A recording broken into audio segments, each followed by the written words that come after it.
we all know that I love to read, right? So the other day I came across this website. I'm not sure if I'm pronouncing it right, but it's Readsy Prompts. Basically, they give you a prompt and people make a story out of the prompt given, and some of these people win. I believe they win money as well. Anyways, I read this story and I just need to read it to you. The first time I ate someone's grief, it was an accident. My aunt had just died and my cousin couldn't stop crying at the funeral. She clutched her mother's wedding ring so tight her knuckles grew white. When she hugged me, she pressed the ring into my palm. I can't look at it anymore, she said, just take it away. I slipped it into my pocket and something strange happened on the drive home. A warm sensation spread through my gut like I'd swallow a shot of good whiskey. By the time I parked in my driveway, I felt freaking amazing, light, almost euphoric. Meanwhile, my cousin called to thank me. She'd finally slept through the night. It's like a weight lifted, she said. I didn't make the connection until 2 weeks later. I was stressed eating a gas station cherry cupcake, the kind that had that nuclear red icing that stains everything it touches. The ring remained in my pocket, and when I pulled it out to look at it, some of the sticky icing smeared across the metal. Without thinking, I licked it clean, and when the ring touched my tongue, it dissolved, melting like cotton candy, while at the same time warmth flooded my system, only stronger this time, much stronger. That's when I understood what had happened. Somehow, I ate her grief. 5 years passed, and I turned it into a business. Not officially, of course, you can't exactly put grief eater on a business card, but word spread among the desperate. The process was simple. Bring me something that connects you to your dead loved one, something that holds your pain. I consume it, and your grief disappears. I charged based on the intensity. 1,000 for a parent, 500 for a sibling, 250 for a grandparent. Pets were a flat 100. The pricing wasn't based on science, but on how much the grief would screw me up afterward. But I didn't tell my clients what happened to their grief afterward. It didn't disappear. It lived inside me. I consumed the emotional trauma of 78 dead loved ones, and each one had left something behind. A whisper, an itch, a memory that wasn't mine. I called them the chorus. Most days I could handle them. They were just background noise, the mental equivalent of a TV left on in the other room. But lately, they've been getting louder, more demanding. The whispers had become conversations. Conversations had escalated to arguments. Pleas had replaced the arguments. Let us out.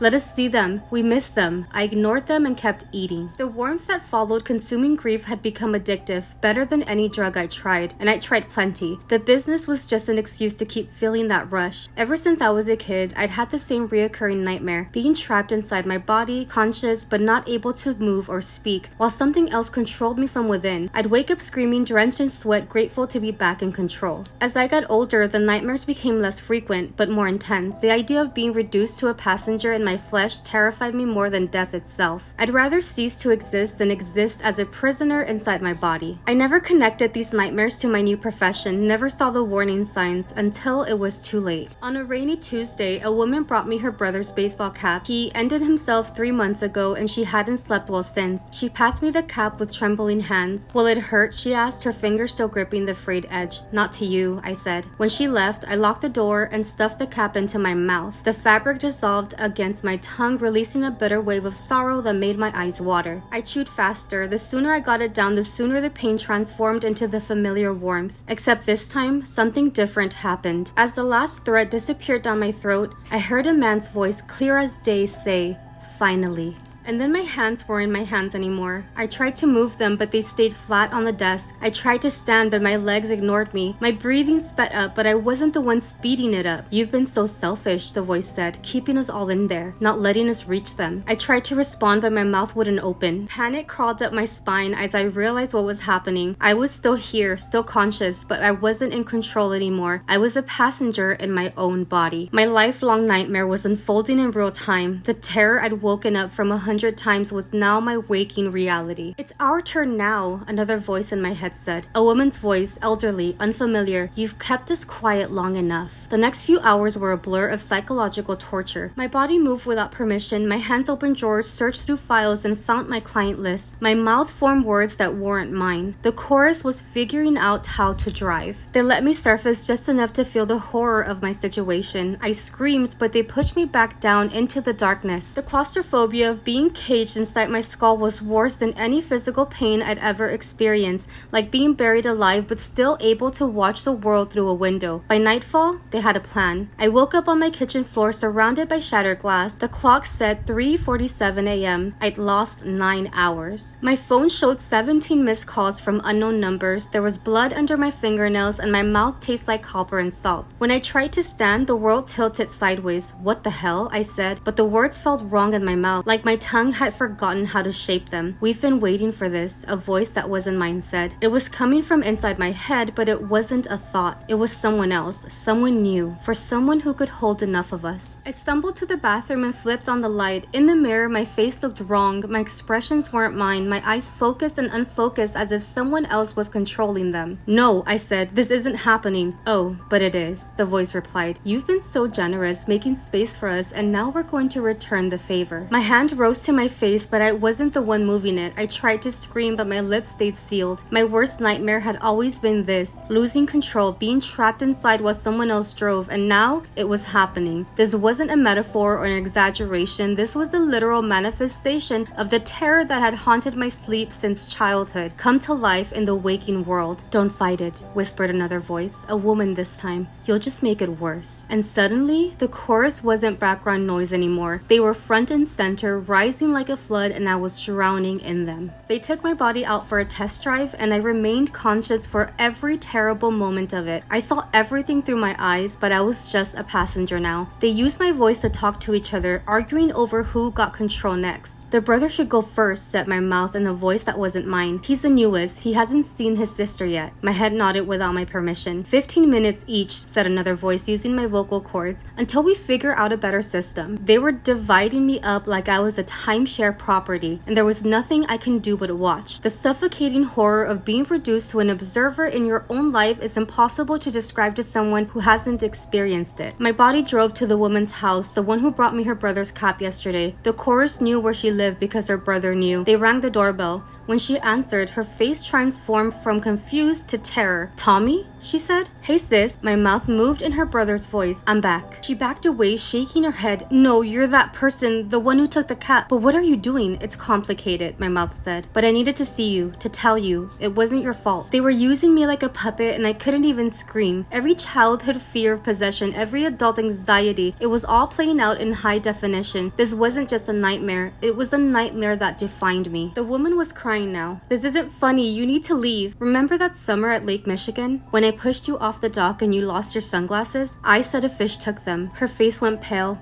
Nobody knew about that. I did. I do. My hand reached out to touch her face. I need you to do something for me now. What? She whispered. I need you to give him something else, something with more grief in it. My journal, it's under the mattress. No, I screamed inside my head. Don't listen to him. But of course, she couldn't hear me. Nobody could. I sat trapped in the passenger seat of my body, watching as they used me to collect more grief, more memories, more souls to add to the chorus. Over the next 3 days, they visited 7 of my clients. Each time, the newest member of the chorus took control to convince their loved ones to hand over more grief-soaked items. Some were suspicious, but most were so desperate to believe they were communicating with their dead that they did whatever they asked. The pattern remained the same. My body would show up unannounced. My voice would say things only the dead person could know. My hands would take whatever they offered. Journals, photographs, wedding rings, even clothing. And then my mouth would consume them. With each new object I consumed against my will, the chorus grew stronger. I felt myself shrinking, compressed into a smaller and smaller corner of my mind. The nightmare was consuming me, becoming more real with each passing hour. By the 4th day, I only got control for minutes at a time, usually when they were sleeping. During these brief windows, I tried everything to fight back. Pain, alcohol, even smashing my head against the wall. Nothing worked. They just laughed and took back control, their voices overlapping in a discord of mockery. The only time they let me surface was when they needed to let me know something, like tonight as my body lay on my bed, staring at the ceiling with eyes that no longer belonged to me. We're going to the cemetery tomorrow, explained the first voice, my cousin's mother. We've decided it's time to expand our operation. What do you mean? I thought at them. Fresh grief is the sweetest, said another voice. We're going to find those in mourning and offer our services directly. No, I thought, I won't let you. They laughed. You don't have a choice anymore. You're just the vessel now. And I realized they were right. I'd been so focused on fighting for control that I hadn't considered the alternative. Maybe I couldn't drive anymore, but I could still crash the car. While they debated their plans, I reached deep inside myself to the place where my own grief lived. Not their grief, mine. The pain I'd been running from my whole life. I found the memory of my father's death, the overdose I discovered when I was 14, my mother's sewer slide 2 years later, the friend who died in my apartment while I was out buying more drugs for us, all the grief I never processed, never acknowledged, never consumed. I pulled it up like poison from a well, and before the chorus realized what I was doing, I turned it on them. Grief is a living thing. It grows, changes, evolves, and when you feed it, it gets stronger. My grief flooded through the mental space the chorus occupied. As the grief-feeding entities touched them, they screamed. Entities unfamiliar with grief themselves. They'd only been the echoes, the impressions left behind, never had been the source. Stop, they shrieked as my grief engulfed them. You wanted grief? I told them. Here it is, all you can eat. I forced every painful memory through my consciousness, every loss, every regret, every moment of despair I'd ever experienced. I'd spent my life running from these feelings, but now I embraced them. They were my weapons. The chorus splintered under the assault. Some voices faded altogether. Others fragmented into whispers. A few of the strongest pushed back, trying to regain control, but the assault weakened them. For the first time in days, I moved my hand when I wanted to. I dragged myself to the bathroom, teeth clenched against the battle still raging in my mind. In the mirror, my face was gaunt, eyes bloodshot. I looked like I'd aged a decade, but they were my eyes again.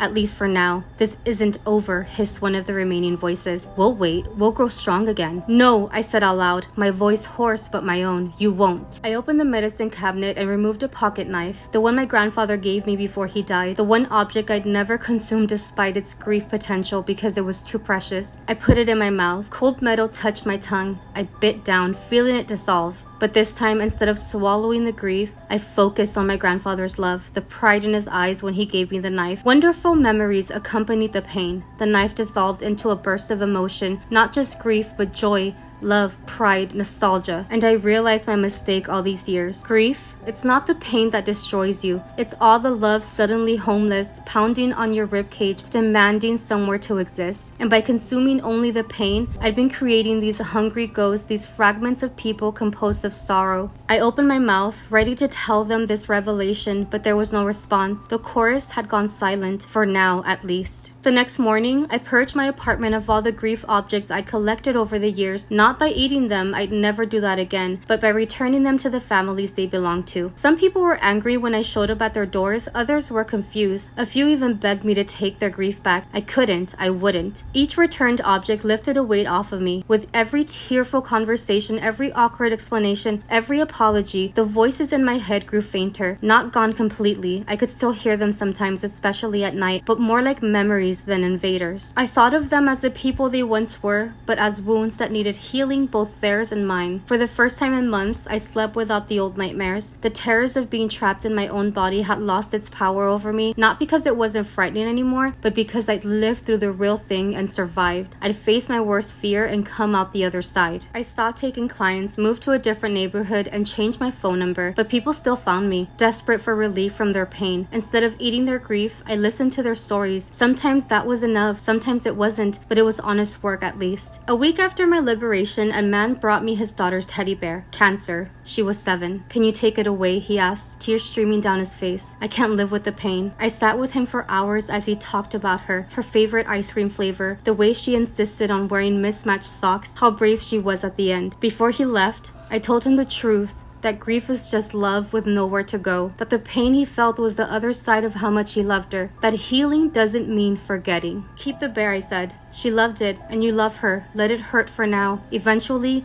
it'll hurt less, but you'll still have the love. As he walked away, clutching the bear, I felt something shift inside me. A few more voices in the chorus faded, replaced by a peaceful silence. I still don't know exactly what I am or how this strange ability works, but I know what I'm not anymore. I'm not a grief eater. I'm just someone who's learning, finally, to digest my own.